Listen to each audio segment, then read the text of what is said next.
वालेकुम व्यूअर्स, मैं हूं योगी अनवार और आप मेरा यूट्यूब चैनल देख रहे हैं योगा विद अनवार। उम्मीद करता हूं आप सब खैरियत से होंगे। मेरा आज का मौजू है पोस्चर्स, आसन। योगा पोस्चर करते हुए एक प्रैक्टिशनर को किन किन बातों का ख्याल रखना बहुत ज़रूरी है, और अगर इन सारी बातें जिनका मैं जिक्र अभी करूँगा उनको ना पता हो तो योगा आसन जो है बजाय फ़ायदा देने के उल्टा नुकसान का बायस भी बन सकता है। अब 4 बातें, उनमें सबसे पहले अलाइनमेंट है, अलाइनमेंट ऑफ द बॉडी और अलाइनमेंट ऑफ द पोस्चर। उसके बाद ब्रीदिंग पैटर्न है, ब्रीदिंग पैटर्न के बाद फोकस है, फोकस के बाद ग्रेविटी है। उनके ऊपर हम 1 बाय 1 डिस्कशन करेंगे। तो अगर अलाइनमेंट को ओवरऑल हम देखें तो दुरुस्त अलाइनमेंट हमें हमारे जिस्म को एक तो उसका बैलेंस बरकरार रखता है, और रोज़मर्रा के जो हम काम कर रहे होते हैं उसमें एनी मूवमेंट, एनी एक्टिविटी, चाहे वो जिस्मानी मश्क हो या ऑफिस के काम हो, घर के काम हो, ड्राइविंग हो, प्रॉपर अलाइनमेंट जो है वही इस बात को मेक श्योर करती है कि वो काम हम दुरुस्त तरीके से कर सकें। इसी चीज़ को आगे लेके जाएं। अगर योगा पोस्चर में आप आते हैं, कोई भी स्पेसिफिक बॉडी पार्ट के लिए आप पोस्चर कर रहे हैं, किसी मसल की स्ट्रेचिंग के लिए पोस्चर कर रहे हैं, तो उसी पोस्चर, उसी मसल के मुताबिक अलाइनमेंट का, बॉडी का अलाइन होना बहुत ज़रूरी है, ताकि वो मसल या वो जिस्म का हिस्सा इंगेज हो सके जिसके लिए आप वो पोस्चर कर रहे हैं। अब उसमें आपकी अलाइनमेंट में अगर हम मज़ीद डीप जाते हैं तो बेस बहुत इम्पोर्टेंट है कि आपके पाँव की पोजीशन, पाँव का एंगल, लेग्स की पोजीशन क्या होगी। लेग्स बेंड होनी चाहिए, एक लेग बेंड होनी चाहिए, दोनों पाँव सेम एंगल में होने चाहिए, दोनों का पाँव एक ही लाइन में होने चाहिए। इसी तरीके से आपके आर्म्स की मूवमेंट है आपकी नेक की मूवमेंट है, वो किस लाइन में होना चाहिए। अब क्योंकि अलाइनमेंट अगर ठीक नहीं होगी तो उस पार्ट, बॉडी पार्ट के लिए जिसके लिए आप योगा पोस्चर प्रैक्टिस कर रहे हैं, प्रेशर नहीं आएगा, स्ट्रेच नहीं आएगा, वो बेंड नहीं होगा प्रॉपर तरीके से। अगर सपोज वो बैक बेंडिंग का पोस्चर है, उसमें आपका जो फुटवर्क है, जो लेग्स की, पैरों की पोजीशन है, लेग्स की पोजीशन है, वो बड़ी इंपॉर्टेंट है। उसके अलावा आप जब आप बैक बेंड कर रहे होते हैं तो सबसे ज़्यादा प्रेशर लोअर बैक के ऊपर आता है। नीज बेंड करनी है, उधर हल्की सी आपने नहीं करनी। ये सारी चीज़ें, ये सारी बातें नॉलेज में होनी ज़रूरी है। अब दूसरा जो है पार्ट उसमें, वो है ब्रीदिंग पैटर्न का, कि योगा पोस्चर करते हुए ब्रीदिंग पैटर्न का दुरुस्त तरीके से जानना बहुत ज़रूरी है। ब्रीदिंग पैटर्न वैसे तो 4 बेसिक उसमें बातें आती हैं। अगर आपके सर का फासला आपके पाँव की तरफ कम हो रहा है तो आप एक्सहेल करेंगे। अगर सर का फासला आपके पाँव से ज़्यादा हो रहा है तो आप इनहेल करेंगे। जब आप साइड में आप मूव कर रहे हैं तो साइड पाँव वही देखें कि सर का फासला पाँव से कम हो रहा है तो एक्सहेलेशन होगी, वापस आते हुए इनहेलेशन होगी। ये तो बेसिक है जो हर योगा प्रैक्टिशनर को मालूम होना बहुत ज़रूरी है। उसके बाद ब्रीदिंग में होल्डिंग ऑफ द ब्रेथ भी आ जाता है। कुछ पोस्चर्स हैं, बल्कि ज़्यादातर अगर ज़्यादा फ़ायदा आपने पोस्चर से उठाना है तो ब्रेथ होल्ड भी करना होगा आपको। इनहेल करके होल्ड भी करना होगा, एक्सहेल करके होल्ड भी करना होगा, जिसको अंतरा और बाह्य कुंभक कहते हैं। और ब्रीदिंग पैटर्न दुरुस्त अप्लाई करने से जो जिस स्पेसिफिक बॉडी पार्ट के लिए आप पोस्चर कर रहे हैं उसके ऊपर सही असर पड़ता है। उधर ब्लड फ्लो जो है, ऑक्सीजन ब्लड फ्लो वो बढ़ जाता है, जिससे पेन में भी रिलीफ मिलता है, मसल की फ्लेक्सिबिलिटी में भी इजाफा होता है, उसकी स्ट्रेंथ भी बढ़ती है। क्योंकि ब्रेथ जो है वो एक ब्रिज है in between our body and our brain. तो सारी इंस्ट्रक्शन तो ब्रेन की तरफ से जानी होती है। सिग्नल कोई भी आप अगर सपोज आप फॉरवर्ड बेंड कर रहे हैं तो स्ट्रेचिंग हो रही है आपकी काफ मसल्स की और हैमस्ट्रिंग मसल्स की, आपकी बैक उसमें इंगेज है। अब ये आप जब फॉरवर्ड फोल्ड कर रहे हैं तो उसमें एक्सिलेशन होगी क्योंकि आपके सर का फासला आपके पाँव से कम हो रहा है। और इधर अगर इनहेलेशन करके जाएंगे या नॉर्मल ब्रीदिंग करके जाएंगे तो प्रॉब्लम आएगी। इसी तरीके से बैक बेंडिंग करते हुए इनहेलेशन होगी और होल्ड ऑफ द ब्रेथ होगा।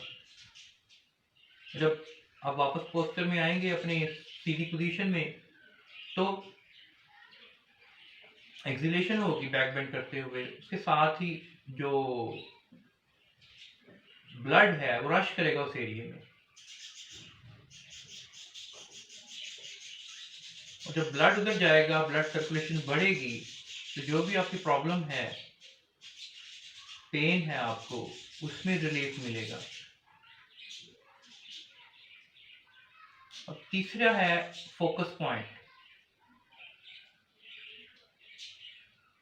कोई भी पोस्चर, हर पोस्चर में फोकस एक जगह पे रखना बहुत इंपॉर्टेंट है। आपका फोकस गिरा, हिला, तो बाकी सारी ऊपर वाली चीजें भी डिस्टर्ब हो जाएंगी क्योंकि बॉडी में मूवमेंट हो जाएगी ना। पोस्चर में तो ये होता है कि आपने कुछ स्पेसिफिक टाइम के लिए अपने आप को उसी पोजीशन में होल्ड रखना होता है और उसके बाद ब्रीदिंग पैटर्न आपने करना होता है और साथ ही फोकस भी। अब इधर मैं आपको 1 बाय 1 करके बता रहा हूँ। जब पोस्चर में आप जाते हैं तो सारी चीजें फौरन ही पोस्चर की पोजीशन में गए, अलाइनमेंट, फोकस और ब्रीदिंग पैटर्न ये साथ ही हो जाती है।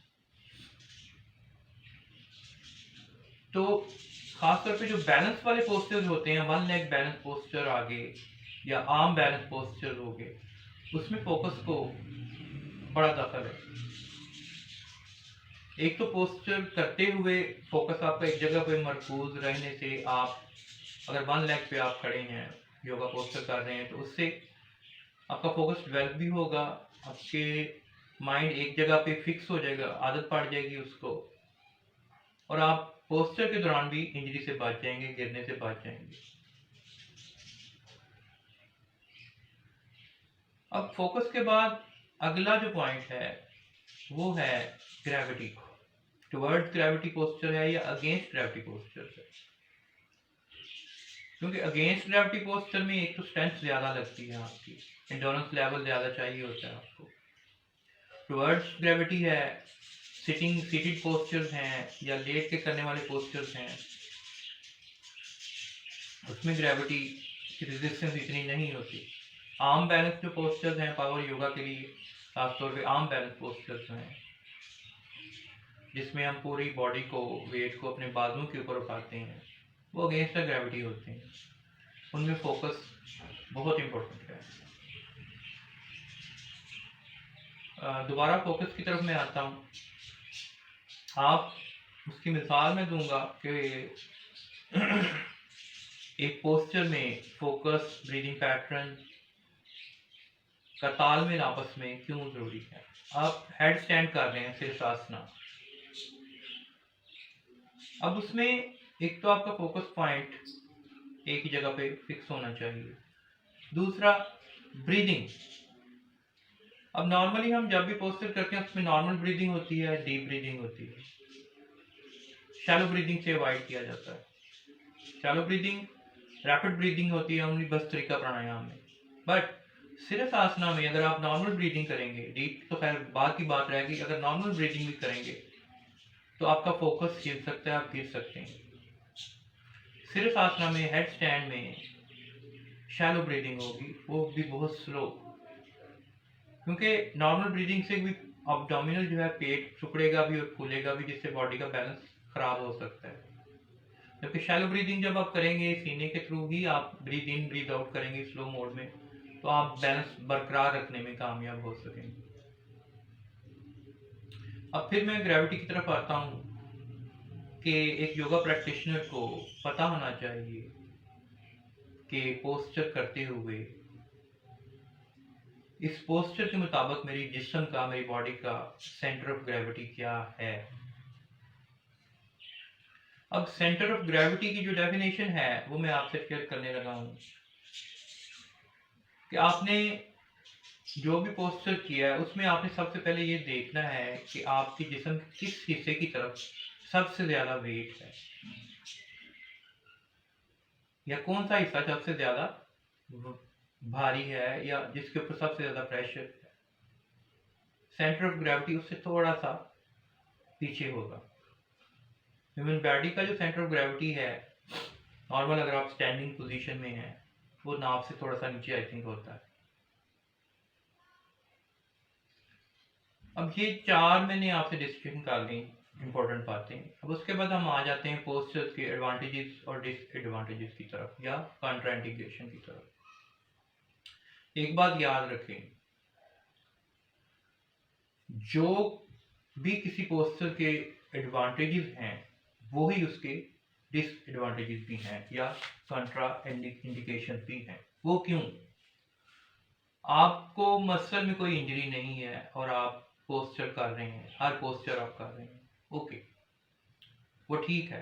बट सपोज आपकी लोअर बैक में पेन है, फॉरवर्ड बेंड जो है वैसे तो वो आपके कोर मसल को भी, हैमस्ट्रिंग को मजबूत करता है, और स्ट्रेट लेग रोटेशन जो है वो भी यही काम करती है कि आपके लोअर बैक कोर मसल को मजबूत करती है।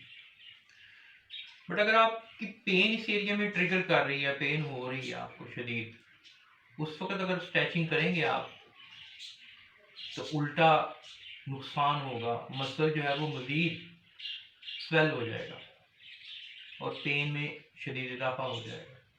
तो एक बात याद रखें, पोस्चर करते हुए वही पोस्चर जो आप अपनी बॉडी की उसी स्पेसिफिक एरिया की फ्लेक्सिबिलिटी के लिए परफॉर्म कर रहे हैं, अगर उसी एरिया में पेन हो रही है तो उस वक्त आपने वो पोस्चर नहीं करना। ये अक्सर मैं वीडियोस में अपनी में बताता रहता हूँ। यानी कि आपके कोर मसल को स्ट्रेंथन करने के लिए, फ्लेक्सिबल करने के लिए जो पोस्चर हैं और वो आप कर रहे हैं जिस वक्त आपको पेन नहीं हो रही जिस समय, तो ठीक है। अगर उसी एरिया में पेन भी हो रही है, आपको शुरू हो गई है सपोज, तो रेस्ट करना है, वो पोस्चर नहीं करने अनटिल वो पेन रिलीफ हो जाए। उसके बाद फिर आप दोबारा वो पोस्चर कर सकते हैं। At the time of triggering of the pain don't practise the specific posture. ये पल्ले बांधने बात। योगा पोस्चर जो है, जिस तरह आपने कोई दवा खाई है मेडिकल की, पेन किलर ले लिया आपने, गलत आपने खा ली, उसका रिएक्शन बॉडी के ऊपर हो गया, बड़ा सीवियर रिएक्शन होता है। इसी चीज को ध्यान में रखें कि योगा पोस्चर जो हैं वो भी गलत पोस्चर जो है, गलत अलाइनमेंट के साथ किया गया पोस्चर, गलत ब्रीदिंग पैटर्न के साथ किया गया पोस्चर भी बॉडी के ऊपर वैसे ही रिएक्ट करता है, बजाय फायदा देने के उल्टा नुकसान का बायस होता है। तो एक योगा प्रैक्टिशनर को चार बातें जो हैं वो बेसिक लेन में जरूर होनी चाहिए योगा प्रैक्टिस करते हुए: अलाइनमेंट, ब्रीदिंग पैटर्न, फोकस और ग्रेविटी। ये चार, ये जरूरी हैं, ये बेसिक हैं और ये डेफिनेटली हर एक को पता होना चाहिए। इसी तरीके से जो योगा टीचर्स हैं, जो पार्क्स में भी खास तौर पे योगा करवाते हैं, क्योंकि उनके पास काफी ज्यादा तादाद में लोग आके योगा करते हैं, अब उनके लिए भी मैं रिक्वेस्ट करूंगा कि कम से कम एक दफा माइक ऑन होता है, आप पूछ सकते हैं किसी बंदे को, नीज में पेन तो नहीं है, ब्लड प्रेशर हाई का पेशेंट तो नहीं है, यूरिक एसिड का इश्यू तो नहीं है, क्योंकि आपको पता होता है आपने कौन कौन से पोस्चर्स करवा रहे हैं। आप कौन सा पोस्चर का माइंड बनाते हैं कि आज मैंने इस बॉडी एरिया को फोकस करना है और इसकी पोस्चर मैंने करवानी है। तो जो उनमें से जो भी डेफिनेटली जब आप पूछेंगे तो कोई ना कोई उठेगा, बोलेगा कि मुझे ये प्रॉब्लम है, फिर आपको पता होगा कि ये पोस्चर इस बंदे ने करना है कि नहीं करना, या मैंने इसको करवाना है कि नहीं करवाना और कैसे करवाना है।